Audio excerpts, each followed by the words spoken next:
Welcome to episode 100. We raised the bat.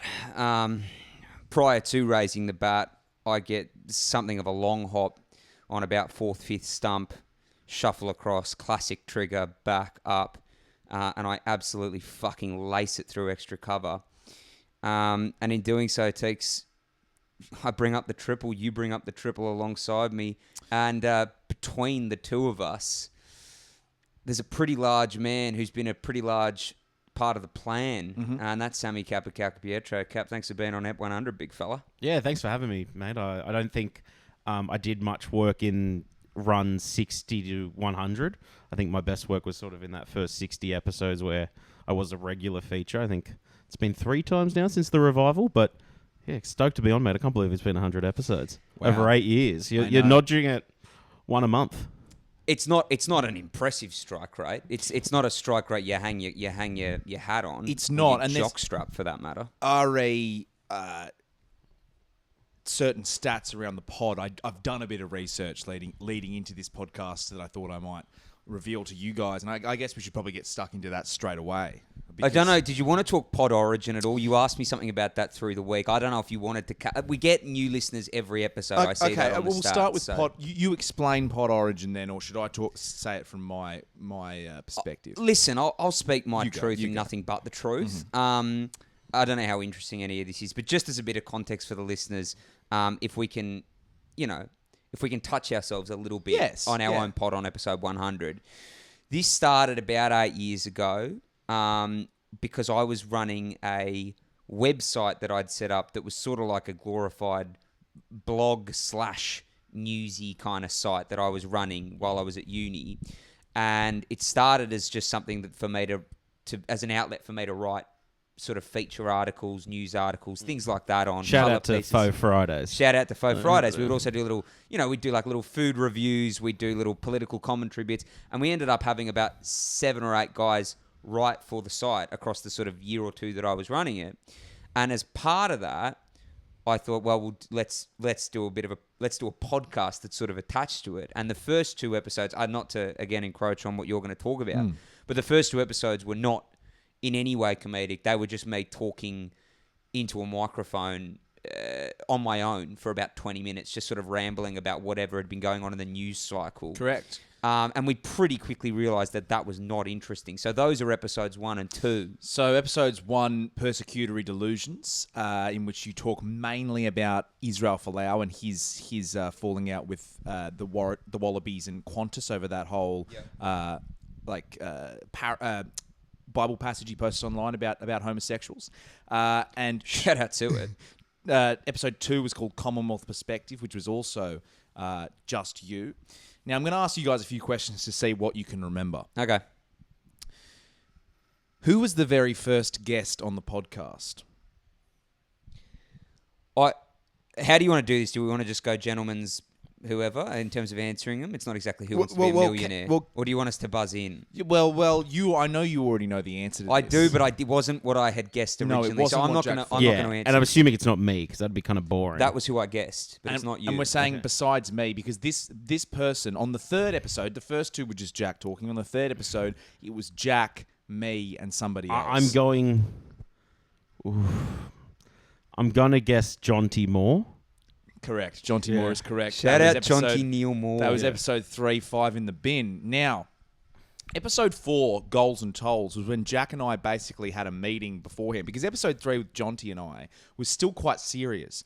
We kind of went episode 4, why don't we kind of try and do a kind of comedy podcast thing? And we went, sure. But we were still going to talk about sport. It was going to be a sport podcast. Correct. That was the whole idea of the show for the first sort of 59 episodes, was that it was going to be about sport. Correct. We then quickly kind of realised that blokey sport comedy podcast is a pretty saturated market.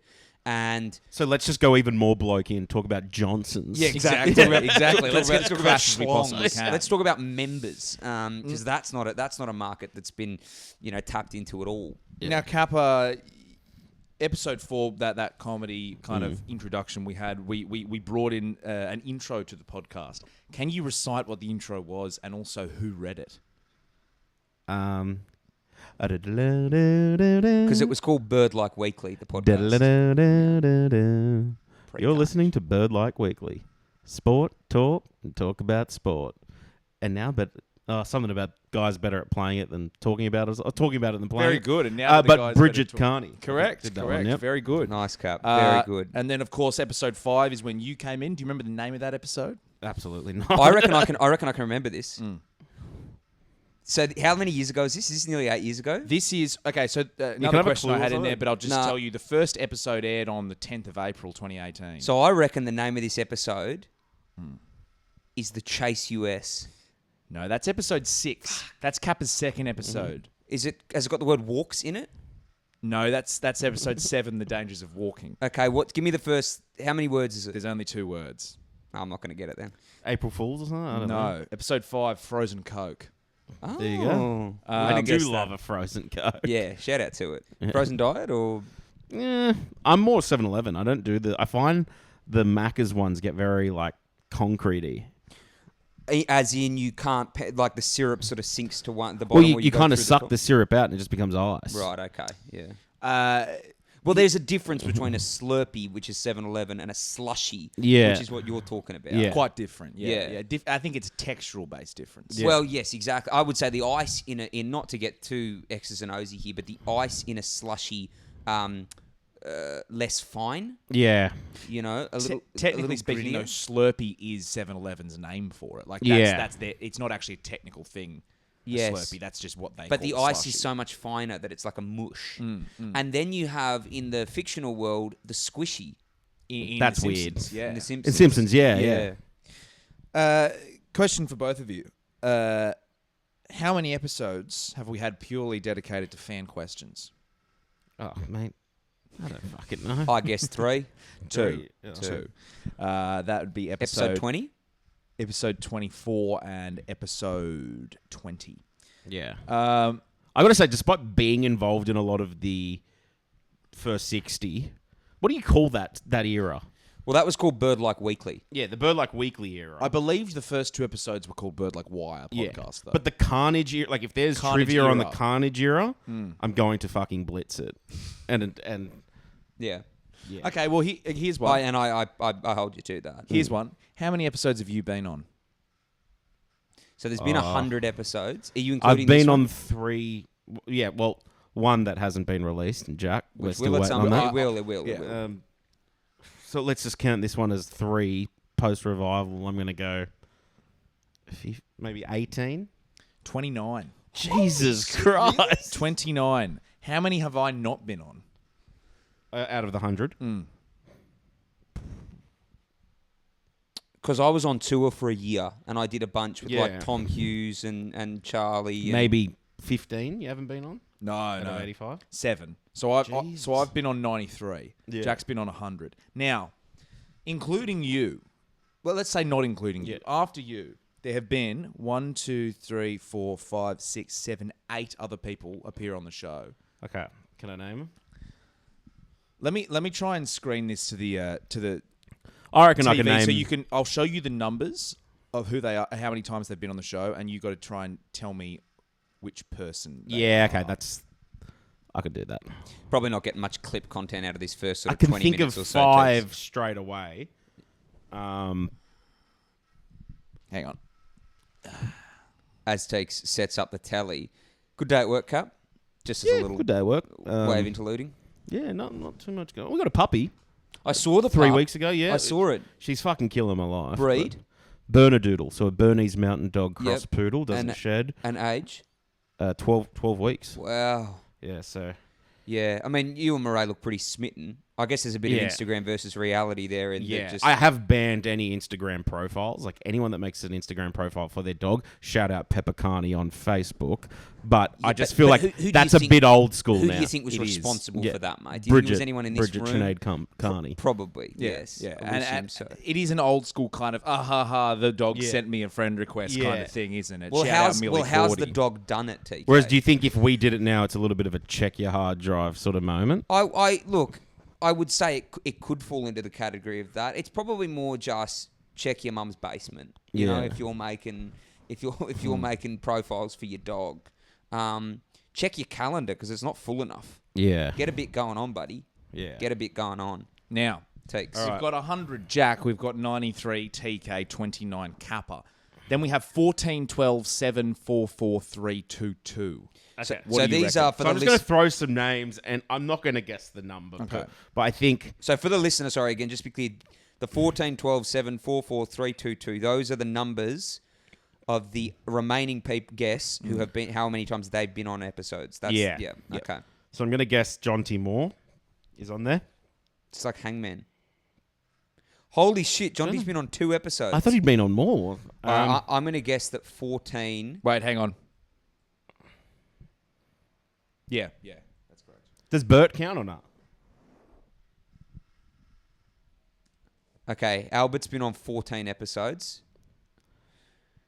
Thomas Andrew Cedric Hughes. He's been on 2, I reckon. 3. Okay, so you've got Hooter down as 2. Yeah, Hooter. Luke Chamont. Wait, hang on. My Don't be- apologies. Don't be too Tat- extra. Hang on. Sorry, no. This is a bit Richard Lawler. That's what's going on here. I know. Hooter Mundra. There you go. Well, are you counting Hooter's third as the one that's yet to be released? Jack, when's it coming? Just saying. Well, that doesn't make sense, though, because then I would have done 101. Yeah. I haven't counted them for you and I, but I've counted them for Kappa and Hooter. Okay. Okay. Charlie Galloway has been on 2. Luke Chamont is on this list. Wow, I forgot about Luke. He's 1 then. Harry Menenti. I know the last 3. 7, Harry. 4, Judd. 12, John Bernard K. Roos. Other way around. Judd 12. Has Judd been on the podcast 12 times? He got a good run towards the back end of Bird-like era, I think. Did he? Yeah.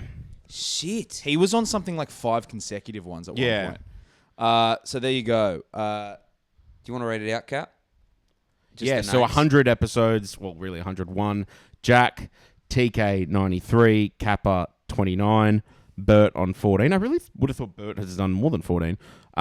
Judd 12, Harry Menenti 7, John Bernard K. Roos 4, Tash 4, Hooter 3, Charlie Galloway 2, John T. Moore 2, Luke Chamont 1. I'm going to call out another one that I don't think you've put up. Ooh. Actually, no, I take that back. That was him and John T's own podcast. That was Aaron. Aaron hasn't been on this show. Yeah. I will Forwards and- say, shout out forwards and backs. Dad has made an appearance He on has the made show. an appearance on it, but he wasn't on it for a substantial And I period will of the say- episode. And that was on episode 60. Pretty disgraceful. 5. Pretty disgraceful lack of female representation on that Yeah. list. Lot of middle of the road dudes. Yeah. No offense to any of them, but it's just I think maybe in the future we try to broaden our Not even really horizons much a little bit. ethnic diversity on there either. Bernie, is that it? Justin's Italian. Harry. Yeah, it's a stretch. Jeez, it's a stretch, isn't it? It's a real Like, stretch. It's You a know. real stretch. Thanks for that, Teeks. That was a nice little walk down memory lane. No worries, mate. There is one last thing I wanted to do. I just wanted to shout out a few of the old episode names because I didn't remember them and they jumped out at me as being particularly crass or ridiculous. And I will say just before you do that, there is a reason why if you listen to the show on Spotify or Apple Podcasts, I think those are the 2 primary places people listen. The reason you can only get the last 61 the last from 61 to 100 or whatever it is because the prior 60 episodes are locked behind a wall because we recorded them so long ago and they were so rogue and our careers are in, let's just say, slightly more professional places now. Yeah. Not to speak too seriously about ourselves. They're just, Well, I don't know. I don't want to be held we're not gonna accountable go for back and something I listen said to when I all was of them. 21 Yeah. and I haven't gone back and listened to it. And it's just dumb Yeah. and flippant. So I can't have my colleagues listen to me talking about boobs or something when I was 22. Sure. Yeah. And maybe we say a few rogue things now, but we say it knowing that it's going out now. as if we're not extremely So, ridiculous yeah. now. Well, exactly. I want to shout out a few episode names, namely episode 7, This Is My Massacre. Jack's Bergen Massacre. Episode that's it. It's fucking woeful. Episode 13, Wet Lasagna. 17, Dumbledore's Watermelon. 23, You Go Girl. 31, Peanut Judder. 37, The Serbian Horse. 39, The World's Biggest Flanker. 45, Vandermeer. 47, Twisted Nuts. 48, Greased Pig. And 54, Windmills and Wooden Shoes. Nice. I can't for the life of me think about what we spoke about on those podcasts. No, and I don't think it I could definitely tell you what we talked about on the Vandermeer one. 100%. Which is something I still do to this day with Murray, and she doesn't even get it, but it's just so amusing each time. Well, Vandermeering, I don't know if you wanted to catch the listeners up on what that is before we plough on into the good night of new things we haven't spoken about before, but if you wanted to, Cap. Yeah, so essentially one time TK was directing Jack home and purposely took him on a different route to a teacher's house that he knew lived there, but Jack didn't know he lived there. And owing to what is a chronically poor sense of direction. Yes. And just kind of aggressively said, Jack, pull over now. That's Mr. Vandermeer's house. So now a Vandermeering is, for anyone who wants to try it out with their friends, you can't be... Well, you can be driving or you can be the passenger, either or, because Kappa will often do it to me if he's driving. Yeah. You have to take someone a completely counterintuitive route to get to where you're going to, and on the way, in the midst of the route, you pull over, as one tends to do in the middle of a route, you pull over and you say, you look the person directly in the eye, and you say, TK... I'm Vandermeering you. And the other person in a state of distress goes, oh my God, I'm so embarrassed. This is such to my chagrin that I have been Vandermeered. I've been led astray unbeknownst to me because I wasn't concentrating or because I didn't have the necessary, geographical know-how. I have been Vandermeered. And now we're out the front of some kid I went to school with 12 years ago, or some woman who ran the study centre at school's house, and for some reason the driver or the director, whether they're the passenger or not, knew where that house was, and I've been led astray. Yes. I've been led down the garden path. You must do the following things in that order. You have to say, stop the car, I'm Vandermeering you. This is XYZ's house. That's Eamon Hoban's house. Yeah. And it does bring a level of shame, I think, onto the person being Vandermeered. And this worked particularly well for a number of years because Jack had a notoriously poor sense of direction. Well, it's very hard to do with Murray because I take one rogue turn off the typical route, and I'm already getting what the fuck you going this way for? Yeah, you know exactly where you're going. She knows Vandermeer. She has a specific way, I'm assuming, of getting to a certain place. Yes. Now, if the driver is reliant on the person sitting next to them to take them wherever the best possible way to get to somewhere is, then you're in the prime position to Vandermeer them. And I implore the listeners to Vandermeer if you get the chance to, because it is one of life's great pleasures. Can I say one of the great power moves? Well, it's a power play, but can I say, TK, that to Vandermeer someone while you are the driver is one thing, but I've often thought that to Vandermeer as the passenger, that for me is what I call a golden Vandermeer. Yeah. It's that additional petrol money that you're not going to give them, and you've took them on an obscure route. 100%. I don't care if you click up an extra few kms on the odometer. Well, can I say, Kappa, that to be in the power position while in the passenger seat, I could only compare it to being a power bottom in some sort of gay sexual encounter. That is, you are not in the position, geographically speaking, historically speaking, to be dominating that exchange, and yet so attuned are you. I felt we were a bit tight up until this moment. To the power dynamics, right, of being directed, being putty in someone's hands, that you have allowed yourself. About my colleagues potentially hearing me talk about boobies. You have allowed gay sex. You have allowed yourself to be dominated from a position of dominance, and that is why the golden Vandermeer is historically for me the gold standard of misdirection, to use a card sharp term, if I may. Which I am very rarely on the receiving end of, because I'm typically... Well, no, typically I am driving, but usually... like, my sense of direction is pretty good. Well, to get you in a golden Vandermeer, that would be like... It'd be like winning gold. Yeah. Well, it'd be like when you wouldn't get an extra credit for it. it'd be like winning gold at an Olympic event, Yeah, right? yeah, As opposed yeah, to at the Pan Pac Games or whatever the the fuck, where standard it's like, gold value, brother, yeah. you were versing Fiji. Like it's like, oh, I won gold at the Pan Pacs. It's like it was you and some bloke from PNG who have the combined resources of a primary school in exactly. fucking, Belfield. It's like beating Federer at Wimbledon in 08, you know? Yeah. massive. As opposed to me down at Bar Carts Courts in South Strathfield. Yeah, Exactly, and a exactly. win's a win. Yeah. But not all wins are created equal. What I will say is one above that, right, would be the Diamond Vandermeer, and that would be that would be if you were to, and I've never seen it done. So we're now getting into purely academic areas. But if you were to Vandermeer from the back seat, Oh, wow. That's grim. That's disgusting. Well, unbeknownst to both people sitting in the unbeknownst front. to both people sitting there, yeah, you but get shame on the two people in the front. If you're in the fucking front two seats, you're commanding this ship. If you're relying on someone sitting in the back, have a fucking good look at yourself. Hence why it's rare as hens, Kappa. Yeah. And what you've achieved is called a DD, a double diamond Vandermeer from the back seat, from the cuck chair. Oh, everyone knows that. Yeah. It's the cuck chair of transport.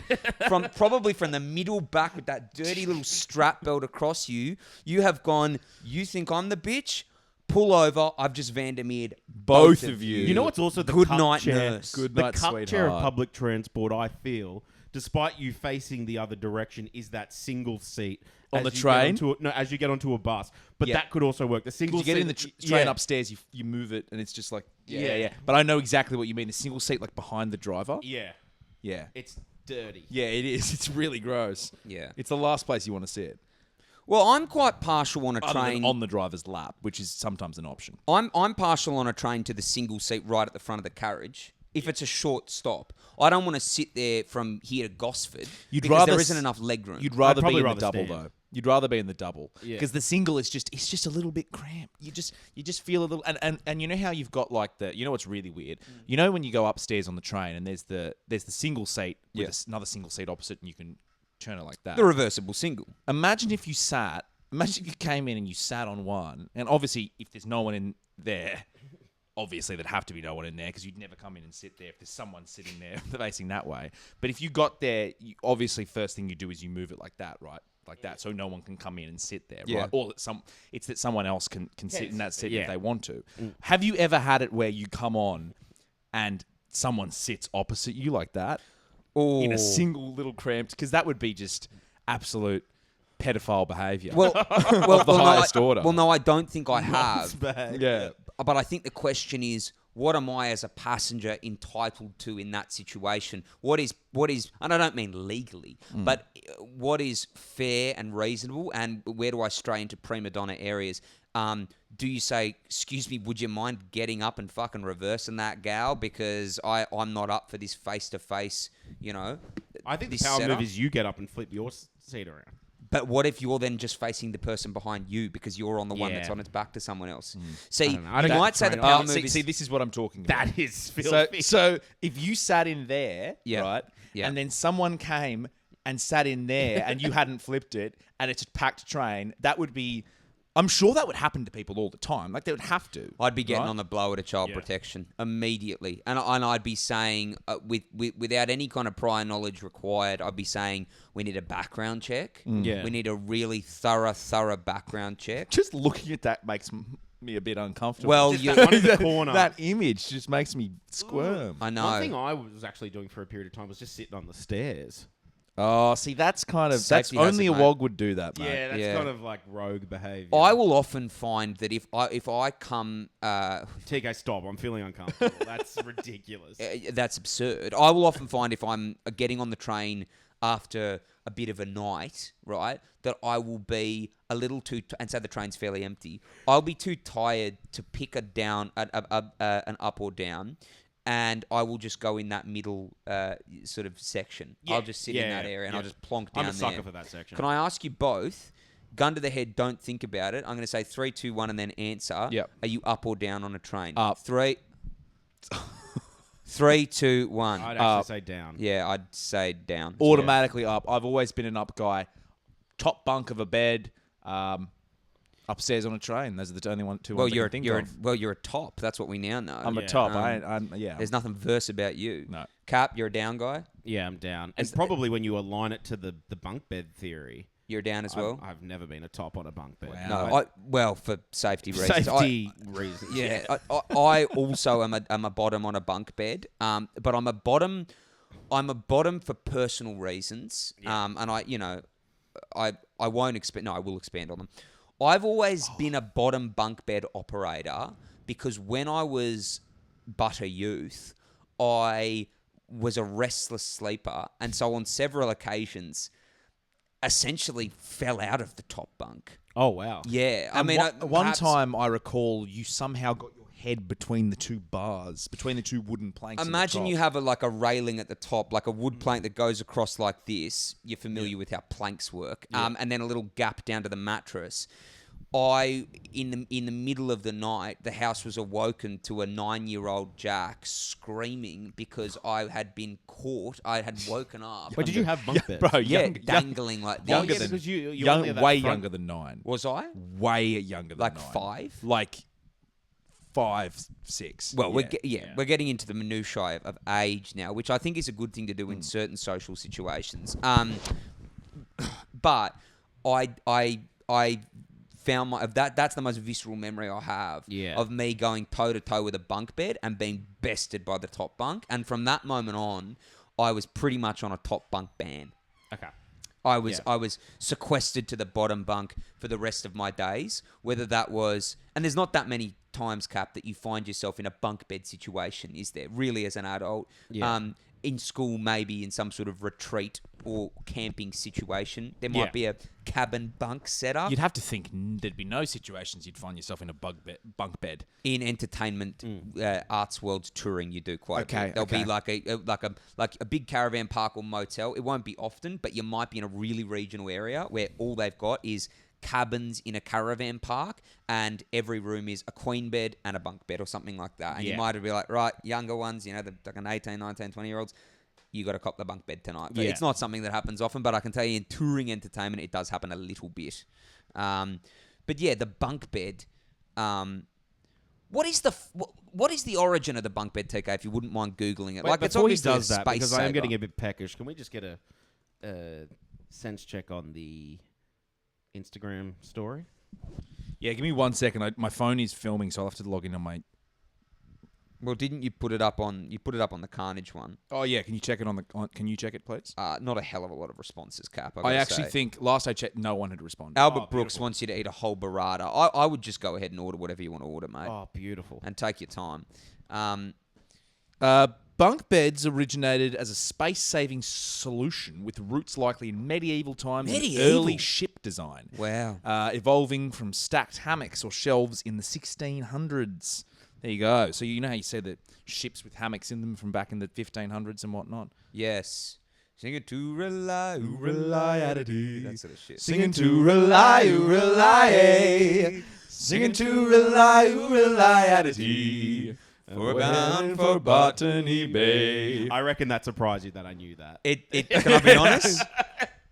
I'm rocked. You also nailed it, by the way. Nailed it. Pitch perfect. You just don't expect to find yourself on a leather couch. Shout out Tom and Jess/Jesse beside a portly Portuguese /Italian man to bust out a sea shanty and have him without missing a beat. Just hit you with that unison. You just don't expect While scrolling through the Vietnamese options in Marrickville on Uber Eats, which there are a plethora of. And they want to say that men can't multitask. You know, they want to label us, TK.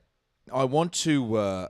you want to address certain allegations? I want to address certain allegations. Are we done with bunk beds? Is that where we're at? I think so, mate. Okay. I think so. Now, I spoke about this briefly on the previous podcast, last episode. But... we posted a reel on Instagram during the week. Sorry, big content, guys. Now, sorry, not gonna apologize for it. One of them kind of pumped, considering it did kind of pump, but it pumped with a lot of blokes mentioning in the comment section not the content of the video, but the fact that they thought I bear a striking resemblance to the late infamous late founder of Turning Point USA, one Charlie James Kirk. He's not infamous, bro. How's he infamous? I think you know why he's. I think infamous is fair. Now, instead of you telling me, ensuring me that I don't look like him, you have greeted me the last 2 mornings with Kirky. I like that. Listen, sometimes in life, Teeks, you got to lean into doppelgangers, and you've got one, brother, and it's one Charlie. I want to say James Kirk. You actually do look like him. It's very similar. It's the it's you pull it up. it's the cut of the hair. It's the cut of the jib. Look. A month or two ago, everyone in the street. Oh, listen, there's been some things said in this apartment about women's right to choose that has rocked me to my core over the last 48 hours, and that I have never heard in this abode before, and hope I will not hear post this podcast. But it's just not surprising that you get that kind of haircut, you get that kind of look about you, and all of a sudden the rhetoric starts up. Mate, if you died tomorrow, I was going to say your wife wouldn't give a shit, but we're getting a bit murky there, so I might peel away from that. Yeah, well, she did move on quite quickly. Brother, it was a little fucking weird, and we don't want to get into those areas. And we know those hyper-Christian ones can be a little weird, but this was really weird. Really strange. Really strange. But, yeah, look, a month ago, I was getting a lot of people telling me that I look like Travis Head, and that has now become everyone telling me I look like Charlie Kirk. And I'm not sure which I prefer. Pick your poison, Kirky. Pick your poison. Listen, it's different strokes for different folks. Some people like a Travis Head. Some people like a Charlie Kirk. Interesting thing, both probably the same age. I mean, Kirky obviously no longer with us, but he would have been 31. Well, I reckon yes. Head's 31. Yes. So perhaps what you're giving really takes. He's 31. He's 31-year-old white male. If you wouldn't mind me pivoting a little here, Teeks. Sure, because there's not much more we can say about CJK. Not really. And I've added the James. I don't know if it is James. It is James. Is it really? I said James. Did you? I just read it off the thing. Where? Off his Wikipedia page. Okay. I don't think you ever said James. I said James a second ago. I don't know if it is. Oh, there you go. God. Well, we're in touch, however we are. I wanted to talk, TK, about the fact that in our apartment downstairs, in the lobby, foyer, is entrance probably the right word? I think so, yeah. The others are probably a little highfalutin for what it actually is, which is just a doorway leading to a carpet, leading to a stairwell. I think we've defined it quite well now. I think we have. But in the entrance, I don't know if you've noticed this, for the past, I would say going on fortnight, that's 2 weeks for the American listeners among us, there has been a delivery that looks to me like the parts of a bed. Yes. Being a bed frame and presumably a mattress. I didn't look, but probably Queen.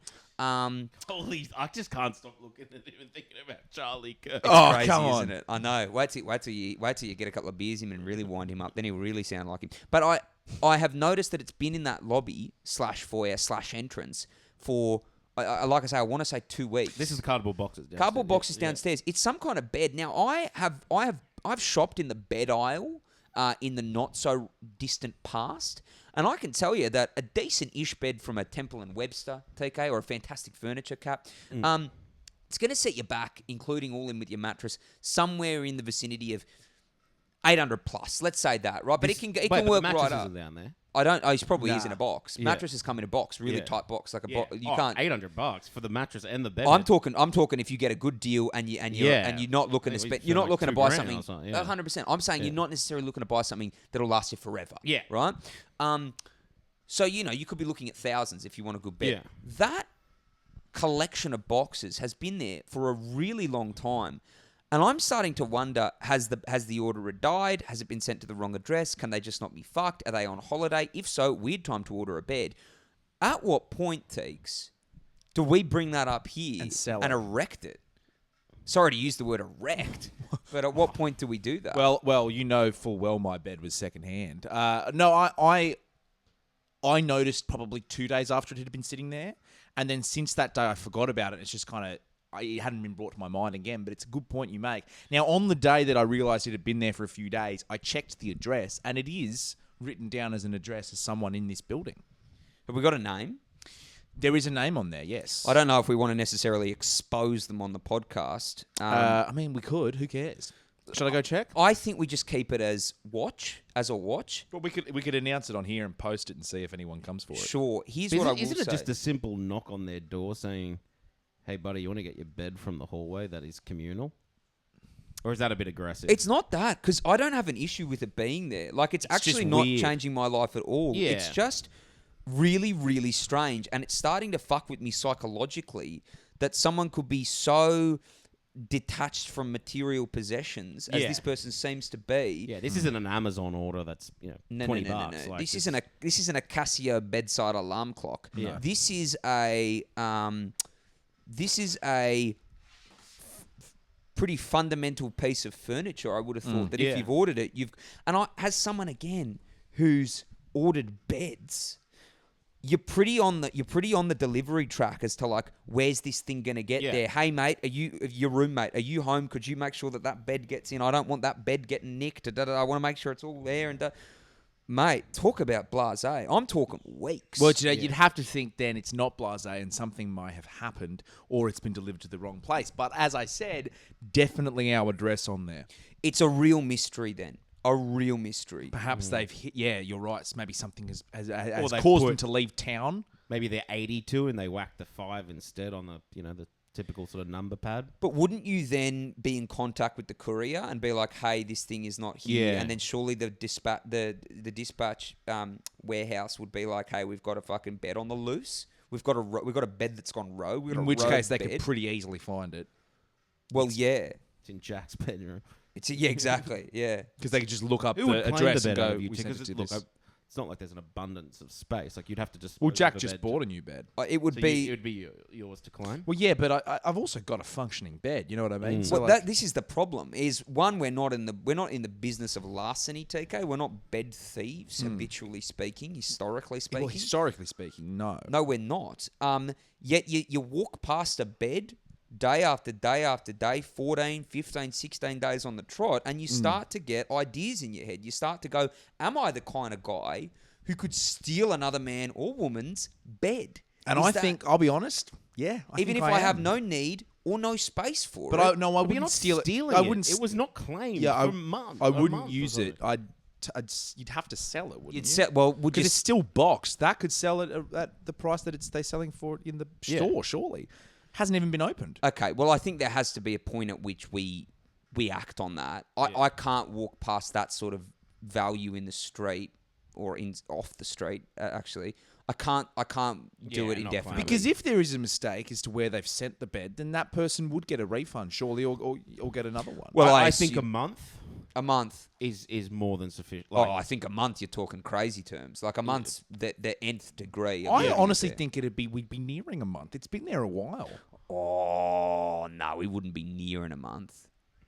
We wouldn't be nearing a month. Here, really, to be honest. But we're splitting week-size hairs. But so also, the fucker downstairs might be doing a podcast talking about this exactly, and they might be saying 3 weeks. Imagine they had a people. But have they done 100 fucking episodes? Probably not. So shut the fuck up if you're listening. Which you're probably not. So that's Bedwatch. I just wanted to... I wanted to get the lay of the land there. I wanted to see where that sat with you guys morally, ethically. Look, I think 2 weeks is like, ooh, maybe that's a little too soon. Let us know. 3 is kind of my like, oh, okay, you're starting to be an inconvenience, right, to the... what about if you want to haul a bunch of groceries through the fucking hallway? 100%. What if I wanted to position a mattress on the stairs and sort of roll down that? Yeah. That would be within my right. It's a shared stairwell. It's built into the price of the rent.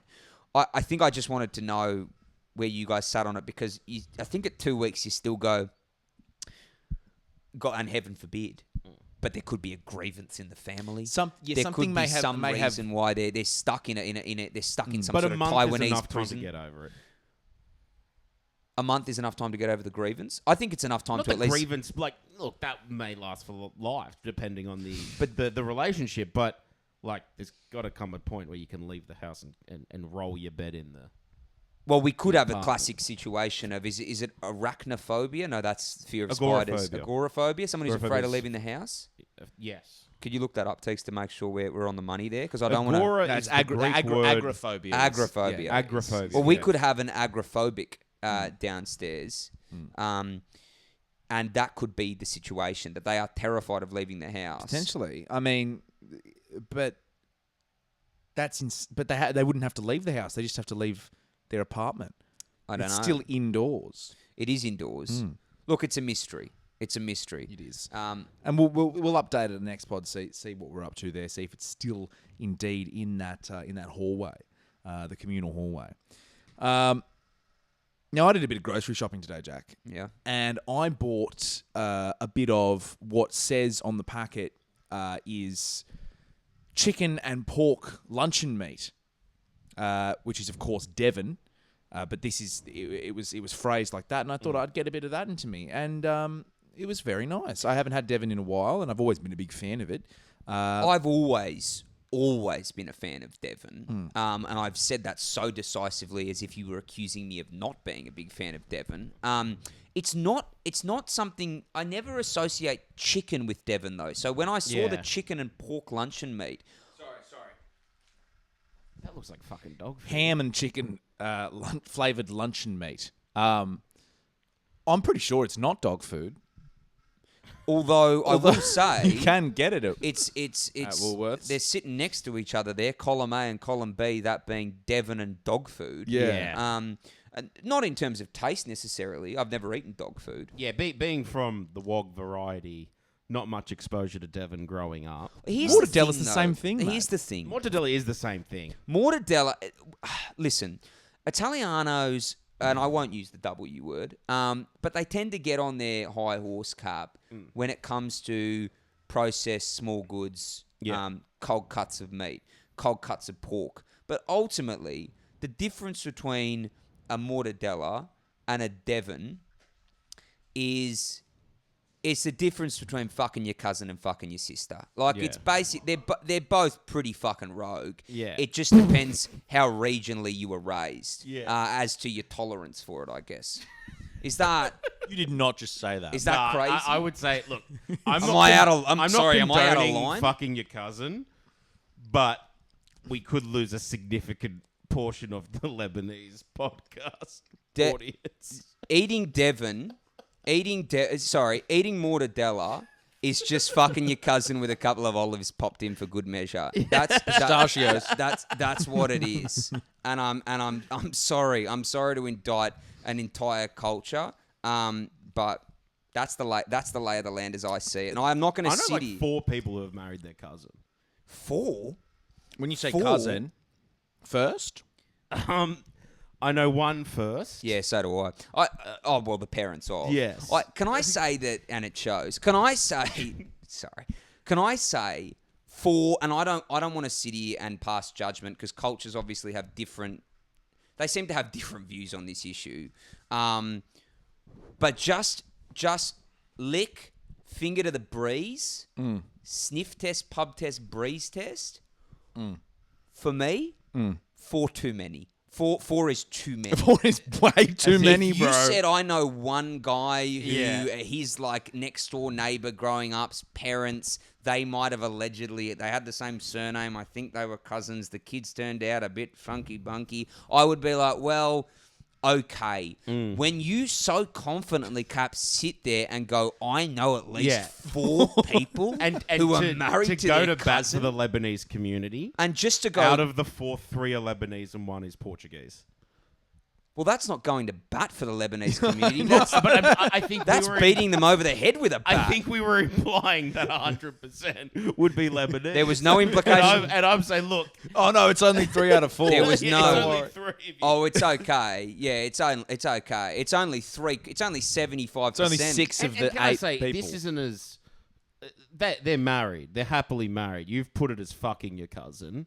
Oh, this is more than just a one-night stand with your cousin. This is... I think that's worse. I'm gonna fuck my cousin for the end of days. So therefore it's all hunky dory. What? No, the doubling down I think makes it doubly worse. Definitely, because when you involve procreation, there's like complications involved. Of course there are, and we won't get into that for fear that maybe there are people listening whose parents are of that ilk. But I will say that it's like there's a certain pig-headedness to going like, okay, say it happens once and you go, I didn't know. There's a lot of people with that surname. It was dark in the dunny. I didn't know. But when you go, oh no, we were wedded in nuptial, right? And we continued the deed.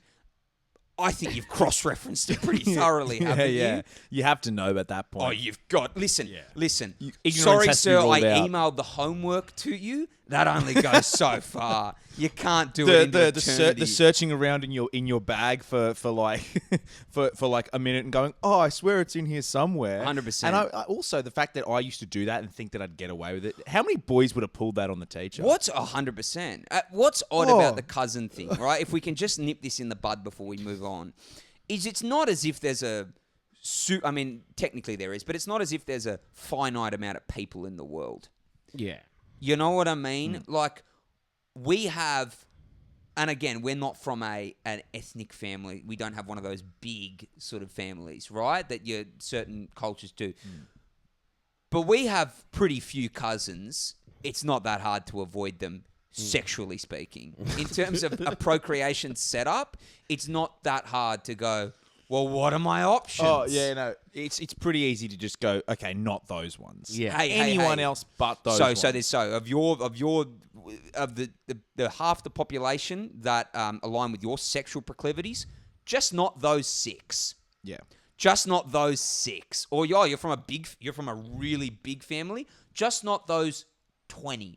Yeah. Everyone else is oh no, you've done it. You've gone for one. Yeah, no, I said not one of the 20. Yeah. I said not one of the 20. Do you think part of it is the forbidden nature of it, the forbidden fruit? Well, Oh, now you're getting into incestuous chat. Yeah. Humans they like the fruits of the dark forest, TK. That's why that cake is so smacky and delicious. Yes. You dangle a blackberry, you dangle a boysenberry in front of someone and you say, how would you like that on a really moist gâteau? Yep. Yes. Are the lights down? Is anyone looking? Is law enforcement aware of this? No, they're not. All right. Whoops. That's human nature. Is it illegal to marry your first cousin in Absolutely it is. I don't think it is. No, it is. It's not illegal to marry your uncle. No. Yes, it is. And I know because I've tried. No. Yes, it is. What people mean when they say that is by marriage. So if your uncle married a woman... Yeah. Who is then your auntie? You can then have, because you're not related to them. You can. It's illegal to marry to even have sex with anyone who's not In past your, your bloodline. fourth cousins. First, second in Australia. First, second, I believe. First, second, third, You seem fourth, to be off very limits. well versed. Off Yes, limits. Jesus, mate. Someone's done their due diligence. In which case, TK, how are these pricks getting away with it? I don't mean to gesture at you. I just mean the people. I don't think that they would have done it here. Right. Are the people you're thinking of? Would they have done it here or in a different country? No, all in different countries. Yeah, exactly. That's the thing. Yeah. Or there would have been maybe, for one, like some lying involved. Because I know of those who have done it in Lebanon. Yeah. Lebanon. Yeah, Lebanon. But Yeah. Well, listen, I don't know that we need to go too much further on that. Speaking of crook behaviour, you were referring to Mortadella as the fucking your cousin of meats. Well, it is. Only to make the point. Or was it the fucking your sister? No, it was only to make the point No, that the two... Devon was fucking your sister. And Only to Mortadella was make the fucking- point that the two are not as disconnected as some might have you believe when they turn their nose up at a slice of Devon, nay, luncheon meat generally, because in South Australia, I think you'll find it's called Fritz, and it's more or less the same thing, with a bit of Mardo sauce on it. Yeah. And yet we'll turn around in the same breath and go, but would you like a slice of my mortadella? Yeah. And I just Not a think that- euphemism. Not a again, euphemism. Not a euphemism. Would you like a go on me cousin? It's not that. I'm just saying that the distance, right? They're maybe not equidistant, but they are commensurate enough to be pretty fucking rogue, however you look at it. No, but to go to bat for my side, the Wogs. Yeah. I don't think their issue is so much with Devon the meat. I think it's more The lack of olive. the way in which it's prepared, which is tip-top bread, Heinz tomato sauce, and Devon. I think if you were putting Devon with prosciutto, pistachio spread, bit of burrata or something. See, I don't think Devon plays in that environment, though. And I know that sounds counterintuitive to what I've been arguing vis-a-vis Devon and Mortadella are one in the same. See fucking sister fucking cousin.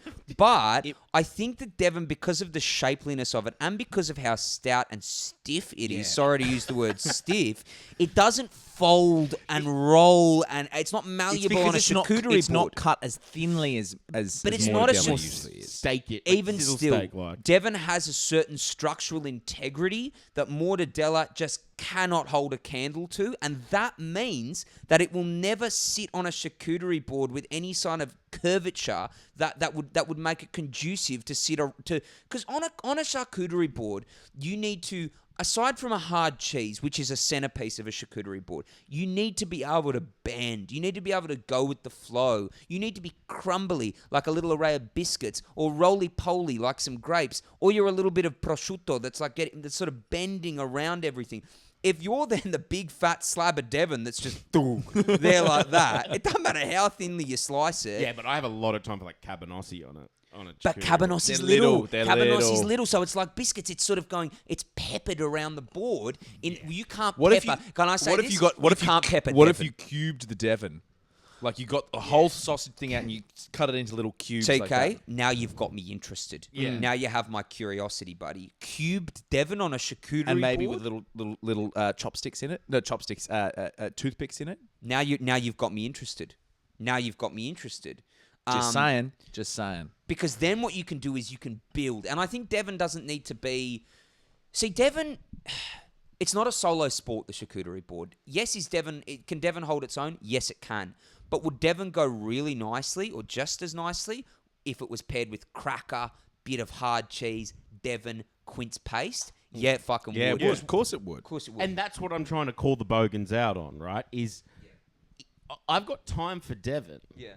But when you're pairing it with two very simple items and you're seeming a little bit adverse to criticism. You think course. we're not giving its potential justice. Exactly, yeah. Right. Devon, although, Cap... It's like what the Filipinos do with Spam, right? They jazz it up. They fry it. But simplicity sometimes, Kappa, is where the beauty is at. And when you have a prime cut of meat like Devon, that is all about quality and prime sourcing, sometimes you go, just let the meat sang. Just let the meat do its thing. You don't go to an elite steak restaurant and go, give me the fucking A5 Wagyu ribeye and smother it in gravy. You go, no. I want to let that meat sang. Yeah. And sometimes, Steal the show. if you get a really, really nice cut of Devon, it can do that. Absolutely. and I want to just two things. Firstly, is that Devon? I would fucking hope so. Yeah. I want to say, you were talking about etched foods. I've been doing something the last few days, and something I've done my whole life, but was brought to my attention in the last few days when Jack mentioned how cheap it is from Woolworths. I've been getting oats, just plain old oats, rolled oats or quick oats, and you might some people might soak them, you might put them on a bit of yogurt, you might toast them up, whatever, just have it as porridge, heat it up in the microwave. But I like to have it just in a bowl. Pour it into the bowl, cold milk, eat it cold and raw. Is that... Because Jack said... what did you say? It made you feel like I was, Well, I remarked, TK, that... Continue to vamp. I'm going to get my Uber. That after hearing the comment, I left the room with a certain gait that was a little unusual and a little unlike my typical walking style. He said, you notice how wide my gait is right now? And I said, yes. He goes, that's because my sphincter is clenched. Which is a natural bodily reaction to hearing that someone in your immediate vicinity is eating rolled oats, uncooked, with cold milk. Not under any kind of duress, mind you. This is a choice made of their own volition. Just straight oats and milk, cold, raw. I recommend it to anyone if you haven't tried it. It's nice. Sure. I just think, again, that's a reason to be suspicious of other things you may or may not be doing in your private life when you hear someone is partaking in that sort of culinary experience. Right. I'd like to quote you from last episode when talking about Peter Coombe. You said, "I shudder to think what might be on that man's USB." and perhaps Peter is more of a floppy disk operator. I don't know how often he updates his storage methods. I don't want to get into those areas again. Okay, now Kappa has just re-entered the room. He hasn't told us what he's ordered from Uber Eats, but he has indeed ordered from Uber Eats what seems to be 3 containers. I'm going to say maybe a rice and a... I don't know whether you're going to need to help him with cutlery. I don't know I may do. How clean the cutlery crockery setup is. Maybe a spoon. Well, this is exciting, Cap. I'm just going to one sec. Water, thanks, mate. Before I divulge into what I've ordered, I was just thinking about the rolled oats thing. Mm-hmm. Do you not feel like it just sits? Like, I feel like my stomach would struggle to digest it. Listen. In its uncooked form. And it's kind of floury, right? It's not... here's the thing. It's not a war crime. Yeah. But I just don't understand it all the same.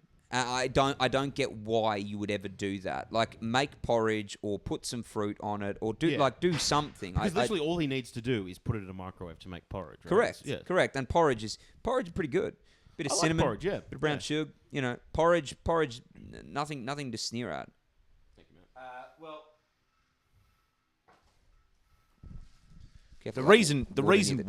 The reason why is because I enjoy the consistency and the texture, and you're right, Cap. It is a bit floury, and it is a little hard to digest, but in a good way. I think I looked it up. It's good for your gut to get it working in that way, and not in like a kind of you're going to shit yourself way. In fact, the opposite. Now you're opening that up. Can you tell us what you've ordered, mate? Yes. So I've gone. My favourite cuisine in this world, Jack. Viet, you're a Viet guy. Yep. Always have been. Always will be. Faux PhD. I was very tempted to order Eat at Rob's from Roselle. It's like the butcher shop that turns burger shop, smash patties. Faux PhD partners with the pub I work at, so I'm very familiar with their work. Faux PhD is pretty good. Yep. It's very good. I'm not giving very good. I'm giving. And I've got a steamed rice with pork combination and fried egg. Nice. And a serving of boneless stuffed chicken wings. Would you like a bowl, mate? I might just eat straight from the takeaway container. Okay. Sure. Get in there and work, big fella. I don't want to. I wish I had some sort of tray I could give you. You could review as you're going. Yeah, I don't know if you do want. Do you want a plate? Well, you're okay. All right. Not my first rodeo, man. Not your first dinner. No, you mentioned it's not a war crime, Jack. However, the eating of raw schnitzels that I do on occasion is allegedly a war crime. It's fucking disgusting, and it makes me feel ill every time I listen to that podcast. I am not going to take a guess at what number it is, but it makes me feel ill. This setup is something to behold. Yeah. The big fella is... What have you got there, mate? Chicken? Stuffed chicken wings. Oh, yeah. Nice. I think is they debone it, and then they stuff it with some sort of... nice, mate. I might have one and leave... One for you and TK. Oh, you don't need to do that, mate. You enjoy that. It's tasty. Yeah? Well, you eat as many of them as you want, buddy. As Charlie Kirk stares back at me, still being cast to the television for some reason. Now, there's a few things I want to mention, Jack. One, I will admit, Tel Aviv is not the capital of Jerusalem. It's also not the same city as Jerusalem. So we have... I thought it was. I think we need to preface this they before he launches into this. I'm hoping what we have here is a mea culpa, listeners. You'll remember on the last show I politely, I think, corrected TK. And know my geography in the immediate vicinities in terms of direction is not good, but my world geography is not bad. And I corrected TK when he claimed that Tel Aviv was the capital of Israel. I said, no, it's Jerusalem. He, even after Googling it and seeing it was Jerusalem, doubled down on the pod. But he's come here a real man, and I assume you're apologising, TK. Is that what's going on? I'm not apologising, mate. That's disappointing. I'm not apologising. I just want to get that on the public record because I don't want the because you're none and two for saying things either don't exist or something, and then Googling them and us finding out that they are. I don't want the listeners to think I'm stupid. That's all it is. It was also just his lack of ability to accept that he was wrong. That's why it's tough, and TK is a bit like that sometimes. Yeah. That was tough. Now, don't get sweet and sour sauce on the carpet. We'll have cockroaches. That's phenomenal. Yeah. So, Is that so? That's an apology and an acceptance of wrong. It's not an apology. It's So an acceptance of it. There's certain thing when it comes to maturing and being a man, Cap, isn't it? I don't feel I need to apologise. Do you feel like you've been wronged in some way? I just think when you're wrong about something, you got to put your hand up and really say, "Bad from me, a miss from me," you know. And I don't think you lose anything by doing that. I think you gain respect. Yeah, it was look. I think when you first said Tel Aviv, I was like, oh yeah, I could imagine Tel Aviv being the capital. Then when Jack threw up Jerusalem, I'm like, oh, that seems a bit like prehistoric. And then, like, I was even proven wrong as well. Well, I can tell you the reason I thought Jerusalem's the capital, and he continued to say, nah, but it's like Chatswood in Sydney, kind of. No, the That's reason where it's the tough. reason suburb. That's I can explain to you the reason I did think this is because I do know the history of Israel. I've looked into it. Tel Aviv was the original capital of Israel. Great, but so that is why I thought that. But it's not though. It's not though. So disappointing to keep doubling down. Originally Melbourne was where the first Parliament was held, and they were deciding between Melbourne and Canberra's the capital. Canberra's the capital. Canberra's the capital. Now the chicken wings. Give me that again, please. There's no chance. Give me that voice again. This last one for you and T. Oh, jeez, that 3 minutes went quickly, didn't it? Yeah, wow. As he reaches for a cold. Kappa, did you come in with any kind of Kappa's Corner? Any kind of thing you wanted to talk about? Not that he has to have. I didn't. I was actually a late call up. Yes, you were. 4 o'clock was the notification, and it was a clutch performance by me. I was thinking about something the other day about something I wanted to talk about, but no. Actually, I will talk about one thing. Oh God, Iran. So one of the things I purchased, and this isn't to gloat, it's more to kind of add to the experience, is I did get a new car. Oh, nice. Over the Christmas break. What model? I got one of those Lebo kind of i30N things. Hyundai i30Ns. Oh, is it one of the pale blue ones? No, that is disgusting. if I got that, I have a friend who has one, and she's quite proud of it. Well, and hence the she. Yeah. You have a friend? She rocks She? it. She rocks it. Yeah. I think for a woman, great color. Not for a man. So I just got a black sedan. Shout out Alessia if you're listening. I think Biz listens. So the criteria I had was Japanese, sporty-ish sedan, and literally my options were a Honda Civic, not for me, Subaru WRX, which I did test drive.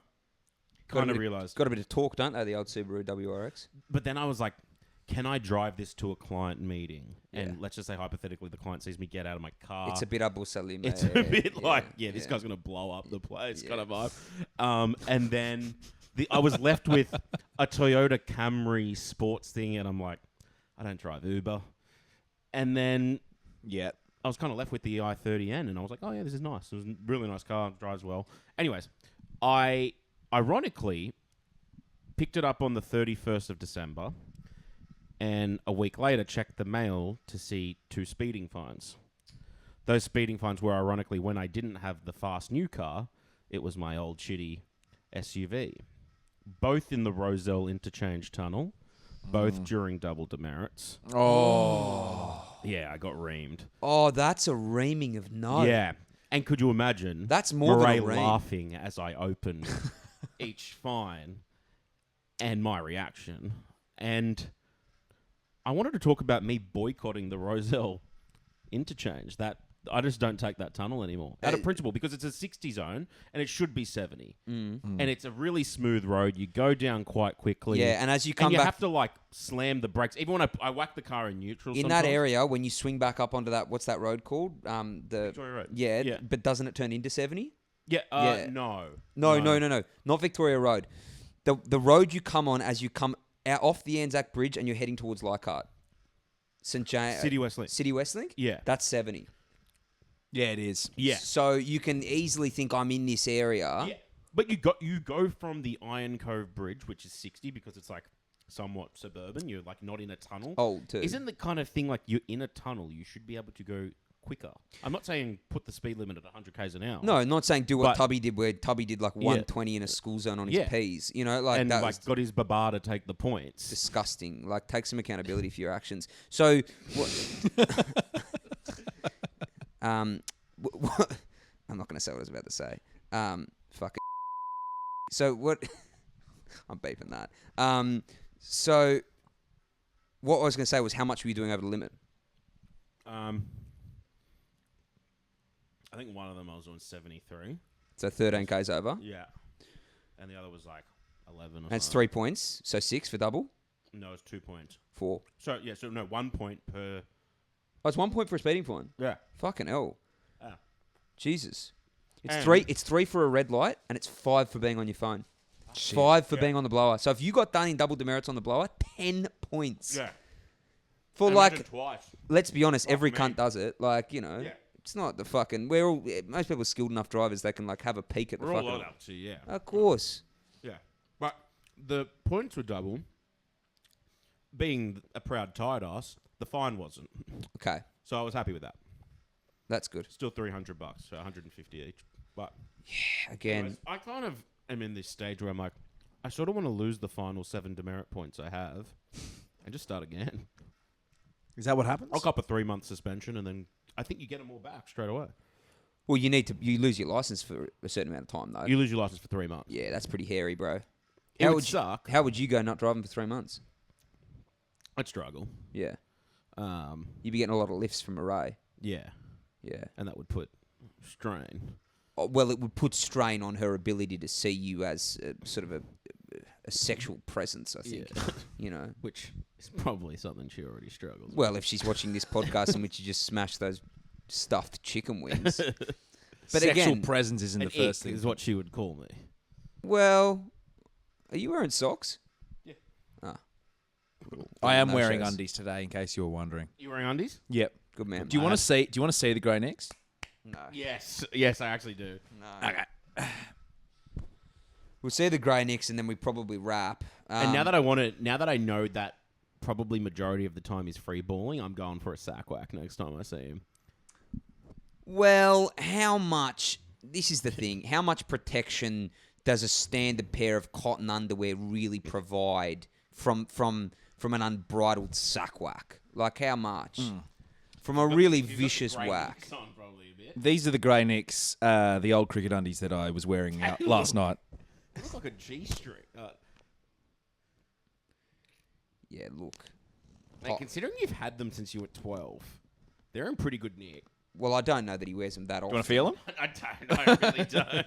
I think when you find yourself out at the club and you nip off to the loo and you are reminded in doing so as you look down at your nether region that you are in fact wearing a pair of browning, crusty, grey nickels cricket undies. You are Sort of a yellow tin. well, you are confronted with the fact, Kappa, that the vicissitudes of life are all around us, and you have, in fact, inadvertently slipped into hard times. And I know that they say that hard times, hard men, soft times, whatever the fuck it is.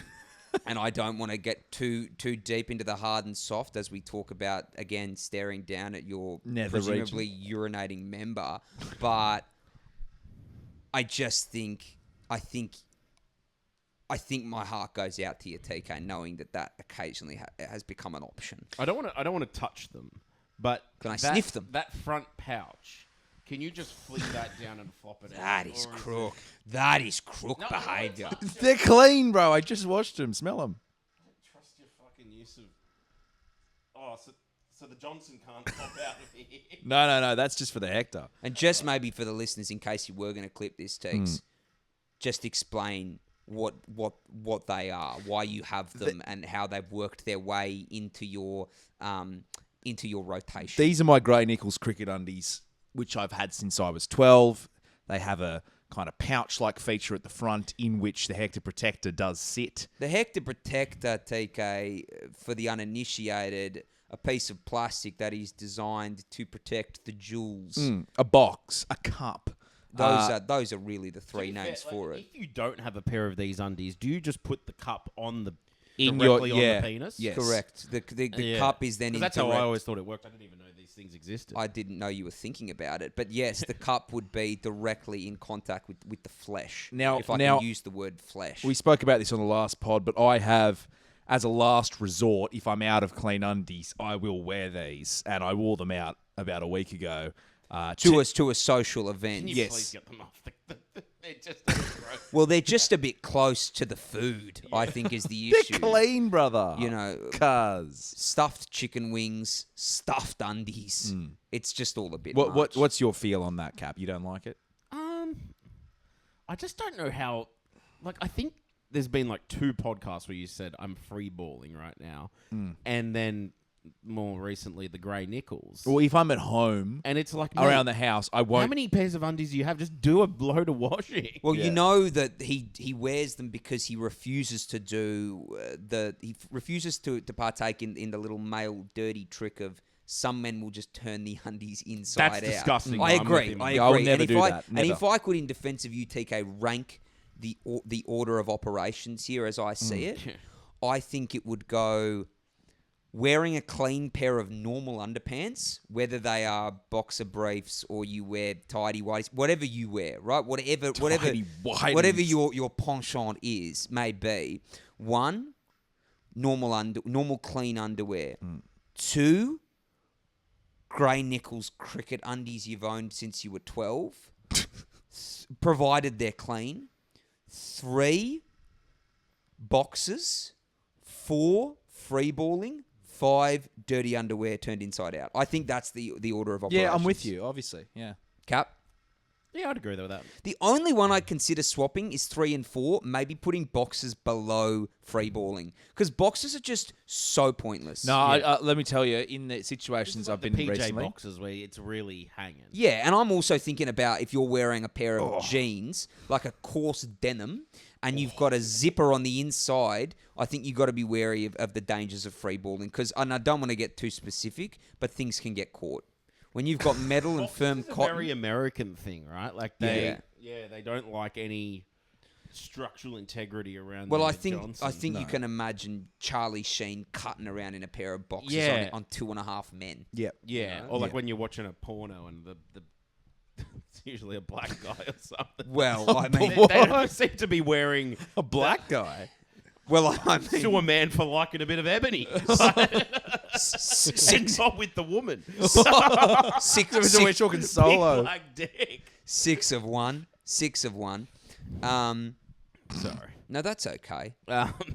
Speaking of undies, actually, and this is something that's actually quite funny. Moray's sister randomly bought me a 6-pack of Calvin Klein. So she would have spent a bit of money on it. A 6-pack of white Calvin Klein boxes. And Moray didn't even ask her to or anything. And it's because every time I wear white linen pants or like white linen shorts or cream linen pants, she can see my undies through the shorts or pants, so that freaks her out a bit. So she's gone out on her own accord and bought me a 6-pack of white undies. Well, this is, can I say... And she hasn't skimped on quality either. No, well... And I've just... Look, I think you guys know why I typically steer away from white or grey undies. I don't think we need to get into the details of that, but I will say that the issue that you've just elucidated, Cap, that is specifically pertinent to... He's just whispered... Skitties. That is specific. I whispered kitties, but that issue really that needs to be beat. That issue really only pertains to members of the Western Origin gentleman community, because I can tell you that sans the wedding of one Brent Anthony Pace wearing a sort of costume setup, we all wore white trousers, and I therefore had to wear a pair of white Calvins. Yeah. Shout out Thomas Andrew Cedric Hughes, who lent me a pair of his. I would never be seen, I don't want to say dead or alive, because I don't want to speak for what people may do with my body after I'm deceased, after I've left this place. But I would never be seen cutting around in a pair of white or cream trousers. Sorry, just to cut in there, you borrowed a pair of Tash's undies. They were clean. I know, but wearing a mate's undies, that's interesting. I was in a situation where, TK, desperate times, desperate measures. I wasn't that desperate. But I was wearing white trousers. I was the best man at this wedding. I was going to be on full display, as it were. And it was said to me as we were getting ready, Jack, I can see your black underwear through those white trousers. Right. What were my options? I see what you're saying, because personally I was just thinking there's often times where I'll be at the ranch, for example, and I might be too sweaty or whatever, or I won't be prepared to go out and wear nice clothes. And those boys are always prepared to. I'll have a shower and they'll lend me me one of their shirts or a pair of trousers or whatever, or a jacket if we're going out, and I'll just give that back to them at the end of the night. Yeah.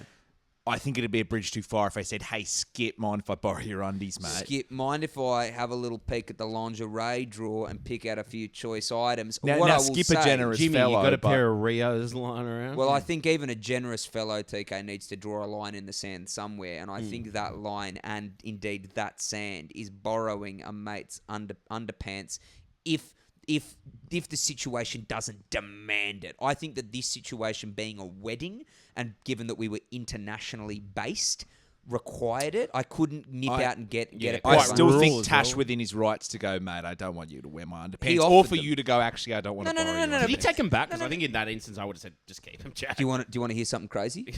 I'm wearing them right now. No way! way! Because I did notice you were wearing white Calvins before. Give us... You think I've got As a? a man, You think I've got a full ripped drawer? on white See that? Calvins. You think I've you got are a now full drawer? currently wearing. No, I'm not ripping on them. I'm just saying it's not You said something you'd I have never in. be- oh, you You never and me be- both. I don't have them in Right. catalogue. You know what I mean? Yeah. I haven't got shitloads of them. If you ever, let me just put this way. If you ever need to borrow my grey nicks, you can borrow them, mate. I just want to, thanks for that horrific offer. I just want to make it clear to the listener that me borrowing my mate's undies, my best friend, by the way's undies, was not done in any out of some sort of fetish. I wasn't like, let me Sniffing 'em let me after. borrow them, let me sniff them, preferably used. No, I was like, get me a pair of clean undies if you've got Yeah, a but pair, it sounds mate. like you've now worn them every day since. Well, not every day. Well, what are the Have you chances that changed you'd be them wearing them since the right wedding? now?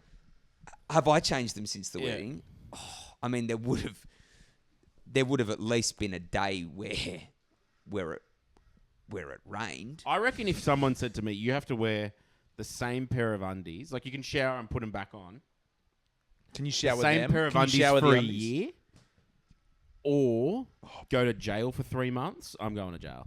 I think, yeah, you'd have to because you'd get like diseases. Bro. Yeah. I would. My mind would go straight to think of the free time, think of the reading, think about how much you could work out. Like you start to hear 12 months in the same set of DAX versus 3 months in the big house, and you go, big house not sounding too bad. Big house sounding like big But you house guys were sounding also like talking about my on the house. last pod about being in the big house and getting bumfucked. Yeah. Well, say you're in the big house for a year, but you know twice you get raped. No. No. Because you're in the big house, right? In lieu of wearing the undies. You're not in the big house for doing something. You're not in the big house. You're not in a maximum security prison. You're not at the Goulburn Supermax for You're just with guys that have like shoplifted. for and Craig shit. Sylvie adjacent behaviour. Right. You're just with Anyos, basically, and his mates. Mate, you tried to fucking rob an ATM and you didn't realise that they fucking bolt the things to the ground, and you happened to do it next to fucking Potts Point Police Station. That's what you're in there for. Something real dumb. Something stupid and didn't really harm anybody. You screamed a particular Muslim called a prayer in an airport, and you thought it was funny, and your mate went, buddy, what are you doing? And before you could even get off, did you not think it was funny? You're getting pinned to the ground by 6 fucking security guards and tasered to within an inch of your fucking nervous system's life because you didn't realise that you couldn't walk into fucking international fucking airport and scream Allahu Akbar as a fucking laugh with a bulky vest on. You didn't realise that wasn't play on. No, you had no idea. You thought it would be. You thought everyone would find it funny and no one would take it seriously. No. But then you end up in jail and getting raped twice in a year. I think that might have to be the part where we end it. Yeah. I can't condone that sort of chat. I'm quite looking forward to getting stuck into my pork combination fried egg. Well, I look forward to a review of your pork combination fried egg. Cap, thanks for being on, mate. Thanks for being on 100th. Thank you, mate. Um, When can we expect the Hooter and Uzbeki episode? There are some issues with the file where it's crackly and I need to do a bit of technical fiddling with it. I don't like to use the word fiddling so soon after using the words Craig Sylvie, but I will have a look at it. I can't give you a date. I can't. Thank you to all the listeners for being there for 100 episodes. A genuine thank you. Genuinely. Because I know we sit here and we take the piss about the dumbness of the podcast and everything, but we got the Spotify Wrapped, and can I say, we were a bit astounded to see how many people actually listen to the show. Yeah. So we will endeavour in the coming year to be fractionally more regular. Professional. No, not professional, but we'll just be a little bit more on it. And listen, if you listen to it and you share it with your mates and they listen to it, then that gives us incentive to keep doing it. Yes. You know. So if you enjoy it, genuinely tell your friends about it, and engage with us on socials, etc. Because actually, one thing keep us before we doing do wrap up, one of the guys I'm moving into a new team at work, and one of the guys that's in that team, you know, we're kind of like, I wouldn't say we're close. He's a good dude, Harry. You've had sex once. Okay, that's ridiculous. He's a great dude. But he came into the lift. So, like, I was getting in the lift, and then he's kind of, like, done the sneak up into the lift thing one morning, and I'm listening to the pod. And, you know, when you see someone you know in a lift, and you sort of, like, take out the AirPod, and he's like... And he's... You know how everyone's... I just did not expect this question from him. It wasn't like, how's your morning been? Or what are you know... He was like, what are you listening to? I just did not expect that question, and I buckled. And I'm just like, porn, gay porn. And I'm like, like a couple of my mates like do like a podcast thing. And then he's like, oh yeah, like is it just like, do they just talk shit and like you're the only one that gets their jokes? And I'm like, look, not really, but you know, but sort of. That was it. That's the story. Well, listen, word of mouth, baby, word of mouth. Thank you for that story, Cap, that anecdote. And yeah, the other thing I was going to say just before we close off, we are opening a bit of an advice line. So if anyone wants to send in, and we've said this bit, but I'm going to say it really specifically. If you want to send in anything and you want to be featured on the pod, any kind of funny scenarios, hey, this happened with my housemate, hey, this happened at work, get your thoughts on it. Send us voice messages. A little bit like episode 85, The Good Shepherd of Culinary Risks. Harry Menenti did it. Correct. Correct. He asked about if you like butter chicken. Cheese, no. We are doing the socials clips now. TK's taken it upon himself to set that up. So if it's good and we have something to, you know, we can make a riposte from it, then you might get featured on the show's socials. Sorry, another thing I forgot to mention that Kappa has just reminded me of. Italy did beat Ireland the other day. Harry and Ben Menenti featuring in that. That is massive, massive deal. Did Ben play? Perhaps he did. I don't think he did. Well, no. Harry definitely did. I think he took 3 wickets. But huge deal. First time they've beaten a full a test nation. So that was huge in Dubai. They're heading over to India now for the World Cup, no less. So that's massive. We'll be covering that obviously as it happens. And we're going to get Harry to call in and basically tell us about his food experiences over there. Paying $251 the Azuri. Well, get on it. Get on it. We don't condone gambling as we have no affiliate partners on the show. But I've actually multied India to win, into Portugal to win the World Cup, into the Bulldogs to win, into the Bulldogs to win the comp. What are you getting for that? $4,000 off $10. Okay, not bad. Well, I wouldn't say not in a month of Sundays, but I would say unlikely. Thanks for tuning in, everyone. Peace out. I am now going to make like a banana and split. He got it.